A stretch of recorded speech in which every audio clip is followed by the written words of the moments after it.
सर्वसामान्यांच्या हक्काचा आवाज जागर जनस्थान।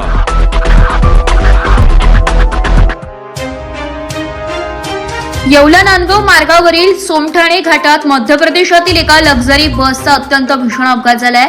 भरधाव वेगातील बसवरील चालकाचं नियंत्रण सुटल्याने ही बस रस्त्यावरच उलटली आहे। या अपघातात एका प्रवाशाचा जागीच दुर्दैवी मृत्यू झाला असून इतर 25हून अधिक प्रवासी गंभीर जखमी झाले। अपघातामुळे बस रस्त्याच्या मधोमध आडवी झाल्याने या मार्गावरील वाहतूक काही काळासाठी पूर्णपणे ठप्प झाली होती। घटनेची माहिती मिळताच स्थानिक नागरिकांनी तात्काळ मदतीसाठी धाव घेतली आहे। त्यांनी बसमधील जखमी प्रवाशांना बाहेर काढले। सर्व जखमींना उपचारासाठी नांदगाव येथील ग्रामीण रुग्णालयात दाखल करण्यात आले। या प्रकरणी पोलिसांनी अपघाताचा पुढील तपास सुरू केलाय।